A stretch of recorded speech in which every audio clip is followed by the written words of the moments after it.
Hello friends, कैसे हैं आप सभी दोस्तों। बहुत बढ़िया, बहुत जानदार शानदार होंगे, इसका मुझे पूरा विश्वास है। उसी विश्वास को आगे बढ़ाते हुए दोस्तों मैं आज आपको चालू कर रहा हूँ इसकी अगली रीति बड़ा। जिस रीति के अंदर जिस रीति में दोस्तों हमको कुछ लास्पेयर पाश्य फ्रीसर के अंदर ही कुछ नया सीखना है। ध्यान दीजिए, यहाँ वस्तु बड़ा उदाहरण नंबर 15 लिया है मैंने आपको समझाने के लिए। 5 भिन्न वस्तुओं की उपयोग एवं कुल खर्च विषय निम्नलिखित जानकारी सूचना से वर्ष 2014 को आधार वर्ष लेकर वर्ष 2015 के लिए फ्रीसर के सूचकांक की गणना करें। यहाँ दोस्तों केवल और केवल क्या मांगा है, फ्रीसर। पर मैं और आपको याद है बेटा कि फ्रीसर कभी डायरेक्ट नहीं निकलता है, पहले लास्पेयर निकलता है, पाश्य निकलता है, फिर बाद में फ्रीसर आता है। बिल्कुल सही बात है बेटा। यहाँ अच्छी बात देखिए, वस्तुएं दी ABCDE, यहाँ इकाई नाम का ब्रैकेट नहीं है दोस्तों, इकाई नाम का ब्रैकेट नहीं है। बहुत अच्छी बात है, मज़ा आ गई अपने को। अब वो 3 जो प्रॉब्लम वाले स्टेप थे अपने कौन कौन से, ये पहला स्टेप नामकरण, दूसरा स्टेप इकाई समान, तीसरा स्टेप मूल्यों में भाग, वो हमको नहीं करना है। तो अब हमें क्या करना है वो ध्यान दीजिए बेटा। यहाँ दिया आधार वर्ष 2014 का उपभोग यानी होता है बेटा मात्रा यानी क्वांटिटी, और एक नया शब्द दिया है कुल खर्च। अब ये कुल खर्च क्या है और कैसे करते हैं उसको आपको थोड़ा सा बेसिकली समझना पड़ेगा, जो मैं आपको यहाँ समझाने जा रहा हूँ बेटा। अब बेटा कभी भी सवाल में बेटा कुल खर्च आए, कभी भी सवाल में दोस्तों कुल खर्च आए तो कुल खर्च के लिए सूत्र है बेटा अपना। कुल खर्च यानी दोस्तों उसको बोलते हैं या तो P0 Q0 बोलते हैं, या तो उसे P1 Q1 कहते हैं। याद रखिए, कभी भी बेटा कुल खर्च आए, कुल खर्च का सूत्र होता है बेटा, कुल खर्च को W बोलते हैं बेटा। और W ज्ञात करने का सूत्र या तो P0 Q0 या तो P1 Q1। अभी W नहीं याद करेंगे चलेगा, आप खाली इतना याद कीजिए, कुल खर्च को बोलते हैं बेटा P0 Q0 या P1 Q1। Sir P0 Q0 कब और P1 Q1 कब? अगर आधार वर्ष का कुल खर्च दिया है तो दोस्तों आधार वर्ष का कुल खर्च दिया हो तो उसे कहते हैं अपने बेटा P0 Q0, और अगर चालू वर्ष का कुल खर्च दिया हो तो उसे कहते हैं P1 Q1। ये शब्द आप लिख के रख लेना, स्टॉप कर लो वीडियो यहाँ पर और लिख लो तो आपके लिए बहुत अच्छा है। कभी भी सवाल में कुल खर्च दिया हो तो या तो P0 Q0 है या तो P1 Q1 है। आधार वर्ष का है तो P0 Q0, चालू वर्ष का है तो P1 Q1 है। चलिए अब इसी स्टेप को आगे बढ़ाते हुए बेटा यहाँ मेरे पास सवाल में क्या क्या दिया है, पहले नामकरण तो करना ही पड़ेगा। 2014 की उपभोग यानी क्वांटिटी यानी Q हो गया, लेकिन आधार वर्ष का इसलिए क्या दे दिया, इसे Q0 मैंने नाम दिया यहाँ पर। ये लिखा है कुल खर्च। कुल खर्च के लिए अब भी अलमा ने सीखा या तो P0 Q0 या तो P1 Q1। अब यहाँ पर बड़े इसको क्या है, ये आधार वर्ष का कुल खर्च है, इसलिए ये हो गया P0 Q0। ठीक है, ये चालू वर्ष का उपभोग यानी मात्रा यानी क्वांटिटी हो गई तो Q1 हो गया। ये चालू वर्ष का कुल खर्च है, कुल खर्च को P0 Q0 या P1 Q1, चालू वर्ष का इसलिए P1 Q1 मैंने मान लिया। ठीक है बेटा, पहले जो भी दिया है ब्रैकेट, वो पहले ब्रैकेट यहाँ वापस से मैं बना लूँगा दोस्तों। ब्रैकेट मेरे पास है वस्तु ABCD और E हो गई बेटा। पहले मुझे दिए Q0 दिया है, कोई किलोग्राम नहीं लिखने का, डायरेक्ट लिखने का 50, 120, 30, 20 और 5। फिर यहाँ दिया है P0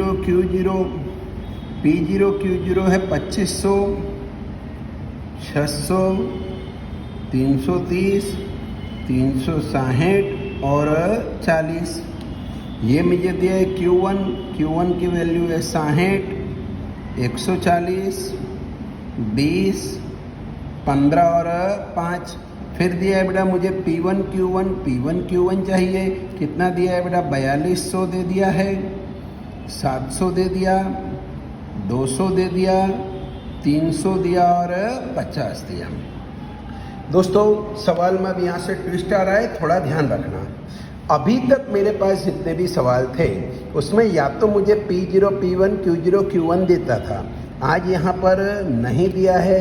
अब मान लीजिए बेटा मान लीजिए इसी सवाल को लेकर मैं अब लास्ट पेयर का सूत्र लगाने जा रहा हूँ। समझना, जरा ध्यान देना, नहीं आए 2 बार बोलना से नहीं आ रहा है। लास्ट पेयर का सूत्र है IL बराबर सिग्मा PQ बट्टे सिग्मा PQ गुणे 100। सूत्र है 10/00। सूत्र के अनुसार P1 Q0 चाहिए। अब यहाँ P1 Q0 चाहिए तो यहाँ ब्रैकेट में मैं देख रहा हूँ P1 तो मुझे दिया ही नहीं है। फिर से एक बार, मुझे चाहिए क्या बेटा P1 Q0। P1 Q0 के लिए P1 नहीं दिया है, Q0 दिया है। तो अब जो बोल रहा हूँ उसको ध्यान से सुनना। कभी भी कुल खर्च वाला सवाल आए, ध्यान से सुनना जो बोल रहा हूँ बेटा, बहुत ध्यान से। कभी भी कुल खर्च वाला सवाल आए बेटा तो ये ध्यान रखने का, लास्ट पेयर पाश्चय फ्रीसर के लिए 4 बेसिक जरूरत है, P0, P1, Q0 और Q1। ये 4 वस्तुएं सवाल में दी होंगी तभी मैं लास्ट पेयर पाश्चय फ्रीसर निकाल सकता हूँ। फिर से एक बार बोल रहा हूँ, सवाल में मेरे पास 4 बेसिक जरूरत है, P0, P1, Q0 और Q1। अगर इन 4 में से कोई भी गायब है तो मेरा काम नहीं होगा। मैं देख सकता हूँ यहाँ पर P0 चाहिए, क्या P0 है यहाँ पर? नहीं है। अब इन चारों में से जो भी ना हो ना बेटा, उनको पहले ज्ञात करने का। पहले मैं ढूंढ रहा हूँ P0, क्या P0 दिया है? नहीं सर, P0 Q0 दिया है, P0 नहीं दिया है। मुझे अकेला P0 चाहिए, नहीं दिया है। तो बेटा मैं पहले P0 ज्ञात करूँगा। P0 कैसे ज्ञात करूँगा वो ध्यान से सुनना। P0 ज्ञात करना है तो ये मैं P0 Q0 में एक Q0 का भाग दे दूंगा तो Q0 से Q0 कट जाएगा तो P0 आ जाएगा। ध्यान से सुनने, क्या कर रहा हूँ बेटा, P0 Q0 में मैं Q0 का भाग दे दूंगा तो सीधी बात है Q0 से Q0 कट जाएगा, P0 आ जाएगा। फिर से एक बार बोल रहा हूँ बेटा, कभी भी कुल खर्च वाला सवाल है, उसकी 4 बेसिक जरूरत है, P0, P1, Q0, Q1। क्योंकि मुझे यहाँ पर P0 चाहिए, P0 नहीं था तो मैंने सोचा P0 आएगा कहाँ से, तो मैंने सोचा P0 Q0 में अगर Q0 का भाग दे दूंगा तो Q0 से Q0 उड़ जाएगा, P0 आ जाएगा। यानी P0 ज्ञात करने के लिए इसमें इसका भाग 2500 में पहले 50 का भाग देने का। दोस्तों मैं 2500 भागे 50 करूँगा, आपके पास कैलकुलेटर है आप कर सकते हैं। 50 आ गया। 600 में 120 का भाग दे दूंगा, 600 में 120 का भाग दे दिया, 5 आ गया। फिर दोस्तों 330 में 30 का भाग दे दूंगा, 330 में 30 का भाग दे दिया, 11 आ गया। 360 में 20 का भाग दे दूंगा, 360 में 20 का भाग दे दिया बेटा, 18 आ गया। 40 में 5 का भाग दे दूंगा, कितना आ गया, 8। ये दोस्तों आपको ब्रैकेट बनाना आना चाहिए। P0 नहीं था ना, P0 निकाल लिया। अब और देखो और क्या चाहिए, अब चाहिए P1। क्या P1 दिया है मुझे यहाँ पर कहीं? नहीं सर, P1 नहीं दिया है, P1 Q1 दिया है। तो एक काम करता हूँ, मैं P1 ज्ञात करता हूँ। P1 ज्ञात करने के लिए क्या करूँगा मैं, तो P1 ज्ञात करने के लिए P1 Q1 में Q1 का भाग दे दूंगा। इसमें P1 दिख रहा है तो P1 Q1 में एक्स्ट्रा है उसका भाग दे देने का। यानी P1 Q1 में किससे भाग दे देंगे बेटा अपने? Q1 से।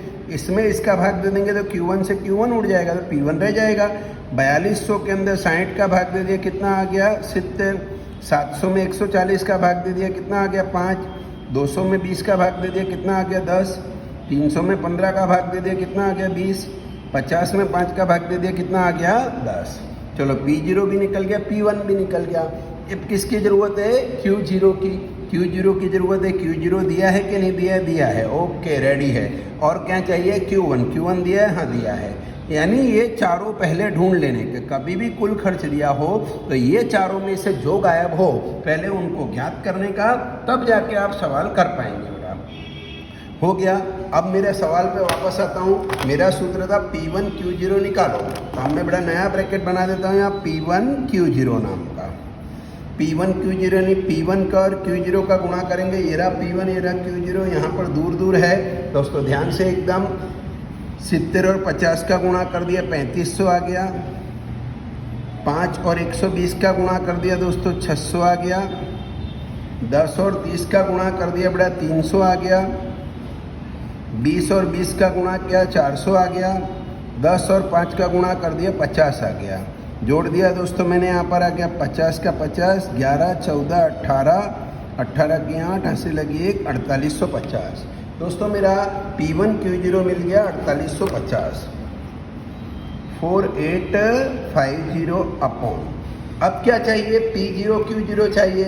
अब P0 Q0 देख लेने का, कहीं शायद ब्रैकेट तैयार तो नहीं पड़ा है P0 Q0 का, कोई ब्रैकेट तैयार है P0, अरे ये तैयार पड़ा है P0 Q0 का ब्रैकेट तैयार है, फिर से बनाने की जरूरत नहीं, बनाओ तुम्हारी मर्जी, लेकिन नहीं बनाओगे दौड़ जाएगा, क्योंकि तैयार दिया है। ये तो ब्रैकेट 10 और 13 की 3, 80 लगी 1, 12 15 18 की 8, 80 लगी 1, 3830 तैयार था ब्रैकेट। ये मेरे को बनाना नहीं है, तैयार। अगर कोई तैयार है ब्रैकेट तो फिर अपने को बनाने की जरूरत नहीं है। 3830 आ गया बड़ा, तो बट्टे में लगाया 3830, गुणे में लगाया मैंने 100। 4850 में 3830 का भाग दे के 100 का गुणा करता हूँ। 4850 भागे 3830 गुणे 100, 126.63 आ गया। ये मेरा लास्ट पेयर था। अब पास से ज्ञात कर रहा हूँ। पास से ज्ञात करने का सूत्र है IP बराबर सिग्मा PQ बट्टे सिग्मा PQ गुणे 100। सूत्र है 11/01। 11/01 है। पहले ब्रैकेट बनाने से पहले चेक कर लेने का P1 Q1 कहीं तैयार तो नहीं पड़ा है। तैयार पड़ा हो तो अपने को निकालना नहीं पड़ेगा ना, पहले ढूंढते P1 Q1, ऊपर निया दिया, अरे ये रहा P1 Q1 तैयार पड़ा है। तैयार पड़ा है तो खाली इसका जोड़ कर लेंगे अपने। 0 का 0, 5 9 11 14 की 4, 80 लगी 1, 5450 तैयार हो गया। ब्रैकेट तैयार था तो यहाँ लिख दिया मैंने 5450 बट्टे। अब चाहिए P0 Q1। देख लो शायद P0 Q1 तैयार दिया हो, कहीं दिया है P0 Q1 P0 Q1 P0 Q1 P0 Q1 नहीं, P0 Q1 नहीं है तो अपने को नहीं है तो निकाल लेने का P0 Q1। अब P0 Q1 कैसे निकालने का, तो P0 और Q1 का गुणा कर देने का। ये रहा P0, ये रहा Q1, उंगली रखे बिना काम नहीं करने का। P0 और Q1 का गुणा किया, 30 और 60 का गुणा किया, 3000 आ गया। 140 और 5 का गुणा किया, 700 आ गया। 20 और 11 का गुणा किया, 220 आ गया। 15 और 18 का गुणा किया, 270 आ गया। 8 और 5 का गुणा किया, 40 आ गया। जोड़ दिया दोस्तों मैंने। 0 का 0, 9 13 की 3, 80 लगी 9 10 12 की 2, 80 लगी 4230। ठीक है बेटा, तो यहाँ पर लिखा बट्टे में 4230, गुणे में आ गया मेरा 100। दोस्तों 5450 भागे 4230 गुणे 100, 128.84 बेटा मेरा पास से आ चुका है। लास्ट पेयर आ गया, पास से आ गया। अब केवल और केवल बटा बचा हमारे पास में फ्री सर IF बराबर अंडर रूट में IL गुणा IP। IL गुणा IP यानी IL है बेटा 126.63 गुणा IP है 128.84। दोनों को गुणा करके वर्गमूल कर दे रहा हूँ दोस्तों। 126.63 गुणा 128.84 बराबर दबाकर वर्गमूल दबा दिया। 127.73 उत्तर आ गया बेटा, जो कि मेरा फाइनल आंसर है। ये बेटा मेरा फ्रीसर आ गया। अभी क्या कहा था बेटा, उसको सवाल को पढ़ो। फ्रीसर के सूचकांक की गणना करो। गणना हो गई, सवाल यहाँ पर मेरा हो गया बेटा एकदम कंप्लीट। ठीक है बेटा, आपको समझ आया होगा। आज यही के यही सवाल उदाहरण नंबर 15 में आपको होमवर्क में दे रहा हूँ, जो आपको करके मुझे सेंड करना है। Thank you friends.